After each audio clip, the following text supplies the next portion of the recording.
미국민들의 가계부채가 16조 9천억 달러로 사상 최고치를 기록했습니다. 미국이 국가부채 한도를 올리지 못하면 이르면 7월 국가부도에 빠질 것이란 경고가 나오고 있습니다. 미국 경제가 올해 하드나 소프트 랜딩 없이 지속 성장할 것이란 기대가 높아지고 있습니다. 모더나가 코로나 비상사태 종료 후에도 무료로 코로나 백신을 공급하겠다고 발표했습니다. 기후변화의 영향으로 지난 12월 미국은 기록적인 한파와 폭설 등 이상기후 현상이 심했던 것으로 나타났습니다. 여러분 안녕하십니까? 워싱턴 뉴스 투데이입니다. 미국민들의 가계부채가 16조 9천억 달러로 사상 최고치를 기록해 빚더미가 갈수록 무거워지고 있습니다. 주택 모기지가 11조 9,200억 달러로 가장 많고 신용카드 빚이 9,860억 달러로 가장 많이 늘어난 것으로 뉴욕 연방은행이 집계했습니다. 안혜린 기자가 보도합니다. 미국의 국가부채에 이어 가계부채도 사상 최고치를 갈아치우고 있어 미국민들을 빚더미에 올려놓고 있습니다. 뉴욕 연방은행이 집계하고 있는 미국민 가계부채는 2022년 4분기 말 현재 16조 9천억 달러로 사상 최고치를 갱신했습니다. 이는 3분기보다는 3,940억 달러, 1년 전에 비하면 1조 3천억 달러나 늘어난 겁니다. 가계부채 가운데 대부분을 차지하고 있는 주택 모기지는 주택시장의 냉각에도 불구하고 지난 연말에 11조 9,200억 달러로 역사 최고치를 갈아치웠습니다. 주택 모기지는 전분기보다는 2,540억 달러, 1년 전에 비하면 1조 달러나 늘어난 겁니다. 두 번째 많은 규모는 학자융자금으로 지난 연말 현재 1조 6천억 달러를 기록했습니다. 학자융자금 탕감이 연방 대법원에 계류돼 있어 계속 늘어나고 있으며 3분기보다 210억 달러 증가했습니다. 세 번째는 자동차 할부금융으로 1조 5,500억 달러를 기록했습니다. 전분기보다는 280억 달러 늘어나며 학자융자금이 탕감되면 2위 자리로 올라설 것으로 보입니다. 네 번째는 신용카드 사용 빚으로 지난 연말 현재 9,860억 달러로 역시 사상 최고치를 기록했습니다. 신용카드 사용 빚은 한 분기 동안 610억 달러나 급증하면서 가장 빠르게 증가하고 있는 개인 부채로 꼽히고 있습니다. 신용카드 사용 빚은 팬데믹 이전의 최고치였던 9,270억 달러를 단숨에 넘어섰고 곧 1조 달러대에 들어설 것으로 보입니다. 미국이 고물가, 고금리, 저성장 등 3중고를 겪으면서 미국민들이 신용카드를 더 많이 사용하고 있는 것으로 해석되고 있습니다. 경기 불안으로 상환금을 제때에 내지 못하는 연체 비율도 높아진 것으로 나타났습니다. 전체 미국민들의 한두 달간 밀리는 연체율은 2.5%로 뉴욕 연방은행은 집계했습니다. 주택 모기지 상환금을 연체하는 비율은 0.57%로 낮은 편이지만 1년 전에 비하면 2배나 늘었습니다. 자동차 할부금융 연체율은 2.21%로 전분기보다 0.6포인트 증가했습니다.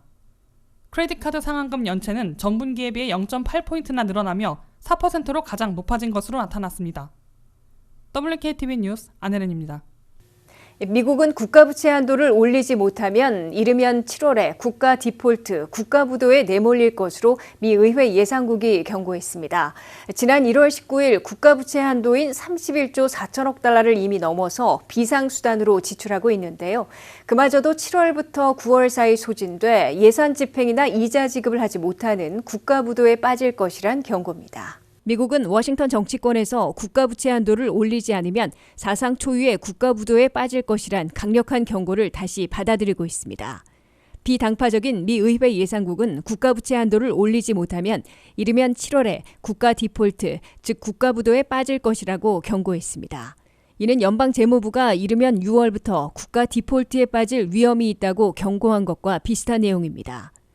미 의회 예상국은 현재 국가부채 한도 31조 4천억 달러를 이미 1월 19일에 넘어서 현재 비상수단들로 정부 지출을 집행하고 있으나 그마저 이르면 7월에 소진돼 국가 디폴트, 국가부도에 빠질 위험에 처할 수 있다고 경고했습니다. 미 의회 예상국은 비상수단이 소진되는 시기가 7월부터 9월 사이가 될 것으로 예상하고 구체적인 시기는 정부 지출이나 세입이 유동적이어서 특정하기는 어렵다고 설명했습니다. 미국은 현재 1월 19일 국가부채 한도를 넘긴 후부터 연방재무부가 공무원 연금을 다른 투자처에 투자하지 않고 들어오는 세입을 포함하는 비상수단으로 정부 예산을 지출하고 이자를 지불하고 있습니다.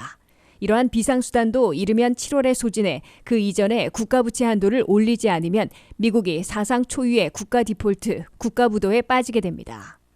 만약 국가 디폴트, 국가부도에 빠지면 미국 정부는 더 이상 돈을 빌려 정부 지출에 사용할 수 없게 돼 미국민들의 정부 혜택이 지연되거나 삭감되고 국채를 포함해 나라 빚에 대한 이자도 지불하지 못하게 됩니다. 미국은 실제로 국가 디폴트, 국가 부도에 빠진 적은 한 번도 없습니다.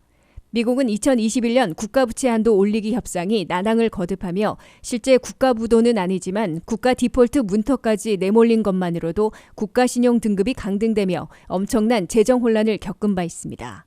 이번에도 불필요한 위험을 되풀이할 가능성은 그리 높지 않지만 아직도 해법에 근접하지 못하고 대치하고 있어 이 같은 경고가 계속 나오고 있는 것으로 보입니다.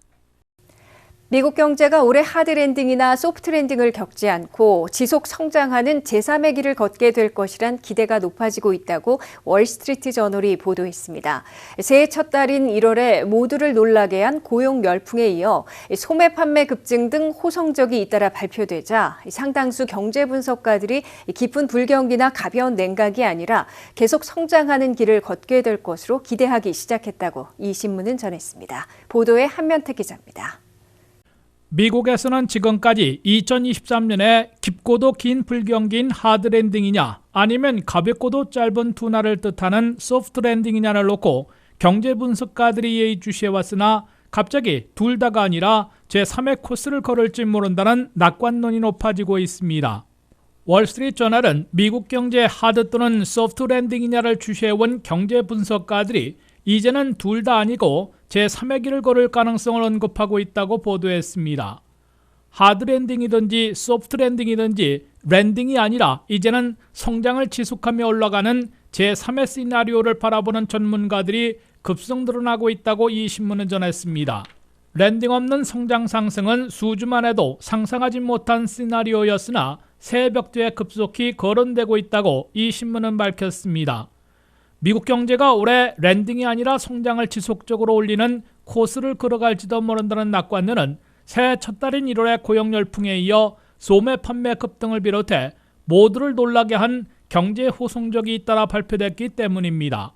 1월에 미국 고용은 3.4%의 실업률로 54년 만에 최저치로 떨어진 데다가 51만 7천 개나 일자리를 늘리는 고용 열풍, 고용 폭발을 기록했습니다. 51만 7천 개 일자리 증가는 전달보다 2배, 경제 분석가들의 예상치보다 3배나 많은 규모에서 제롬 파월 의장을 비롯한 연준 인사들을 포함해 모두를 놀라게 했습니다. 이어 소매 판매는 지난해 11월과 12월 2달 연속 마이너스 1%대에서 올 1월에는 플러스 3%로 급반등했습니다. 이는 미국민들이 고물가, 고금리, 저성장의 삼중고 속에서도 강력한 고용시장 덕분에 씀씀이를 계속 늘리고 있는 것이어서 소비 지출이 70%나 차지하고 있는 미국 경제에서 버팀목 역할을 하고 있는 것으로 간주되고 있습니다. 골드만삭스는 올해 불경기를 겪을 가능성을 당초 35%에서 25%로 크게 낮췄으며 물가 상승률은 3%로 진정되고 실업률은 4%에서 막아낼 수 있으며 성장률은 2%대를 유지할 수 있을 것으로 상향 수정했습니다. 모건 스탠리는 미국 경제가 잘 말하면 올해 하드는 물론 소프트조차 랜딩 없이 성장을 지속하며 올리게 될 것으로 기대된다고 수정평가했습니다. WKTV 뉴스 한면택입니다. 모더나가 5월 코로나 비상사태 종료 후에도 미국민들에게 무료로 코로나 백신을 공급하겠다고 발표했습니다. 1회 접종에 $110나 받겠다고 밝혔던 화이자가 무료 백신 공급으로 다시 바꿀지 주목되고 있습니다. 미국에서는 5월 11일 코로나 비상사태가 종료될 것으로 확정되면서 그 후 코로나 백신과 테스트기, 치료제를 더 이상 무료로 이용할 수 없게 돼 미국민들에게 재정 부담을 가중시킬 것으로 우려돼 왔습니다. 이에 코로나 백신으로 큰돈을 번 모더나가 무료 백신 공급을 들고 나왔습니다. 모더나는 코로나 비상사태가 종료된 후에도 미국민들에게 무료 코로나 백신을 제공키로 했다고 발표했습니다. 건강보험을 갖고 있는 미국민들은 닥터 오피스나 약국에서 지금처럼 돈을 내지 않고도 계속 무료로 코로나 백신을 접종받을 수 있을 것으로 모더나는 밝혔습니다. 나아가 무보험자들과 보험에서 커버받지 못할 경우에도 무료 접종이 가능하게 될 것이라고 덧붙였습니다. 모더나의 이번 발표는 워싱턴 정치권의 무언의 압박에 굴복한 것으로 보입니다. 연방의회에서는 미국민 납세자들의 세금으로 방대한 물량의 코로나 백신을 공급해 거액을 벌고도 코로나 비상사태의 종료를 이유로 비용을 부과하려 한다면 백신 예산 집행을 면밀히 감사하게 될 것으로 경고했습니다. 이에 모더나가 먼저 코로나 비상사태 종료 후에도 무료로 코로나 백신을 공급하겠다는 입장을 공표한 것으로 해석됩니다. 이에 따라 그보다 앞서 유료는 물론 비용을 올려받겠다고 밝혀온 화이자도 코스를 바꾸게 될지 주목되고 있습니다. 화이자는 5월 11일 코로나 비상사태 종료 후부터는 코로나 백신을 한 도스에 $110나 받겠다고 공표해놓고 있습니다. 한 도스에 $110는 바이든 행정부에게 대량 공급 시 적용했던 약값보다 3배나 비싼 것입니다. 코로나 백신으로 가장 많이 돈을 번 화이자가 과연 코스를 바꿔 무료 백신 제공에 동참하게 될지 시선을 모으고 있습니다. 그러나 가장 비싼 코로나 치료제는 더 이상 무료로 제공받지 못할 것으로 예상되고 있습니다. 바이든 행정부는 코로나 대응 예산을 요청했지만 코로나 비상사태를 종료한 후에 무료 제공 예산을 배정할 근거가 없다며 아직 연방의회가 한 푼도 배정해주지 않고 있습니다. 전 세계 이상기후 현상으로 지구촌이 신음하는 가운데 미국도 올해 혹한과 고온 현상 등 이상기후 현상으로 이례적인 인명피해를 겪었습니다. 이에 따라 일각에서는 기후변화로 인한 이상기후에 우려의 목소리를 높이고 있습니다. 장서율 기자의 보도입니다. 지구온난화에 따른 기후변화의 영향으로 지난 12월 미국은 기록적인 한파와 폭설을 기록했습니다. 미국은 지난 크리스마스 연휴에 몰아친 겨울 폭풍으로 64명이 숨지고 수백 가구가 정전 사태를 맞았습니다. 뉴욕주 버팔로에서만 무려 3m가 넘는 눈이 쌓였고 몬태나주 엘크파크는 영하 섭씨 45도, 영하 화씨 49도를 기록했습니다. 현재 뉴욕의 날씨는 섭씨 17도, 화씨 62도이고 몬태나주는 섭씨 영하 4도, 화씨 25도로 평균 기온을 되찾은 듯 보이지만 이 모든 눈폭풍이 들이닥친 지 무려 2달도 채 되지 않았습니다. 이 같은 한파의 원인은 지구온난화가 빚은 음의 북극 진동 때문으로 파악됐습니다. 북극을 둘러싸고 도는 제트기류의 고리가 약해지면서 북극의 찬 공기가 저위도로 내려와 습한 공기를 만나 혹한과 함께 폭설이 이어지고 있습니다. 혹한뿐 아니라 일부 지역은 따뜻한 겨울 탓에 기상재난이 속출한 지역도 많았습니다. 따뜻하고 습한 날씨 탓에 상승기류가 조성되면서 강력한 회오리 바람이 생긴 것으로 추정되고 있습니다.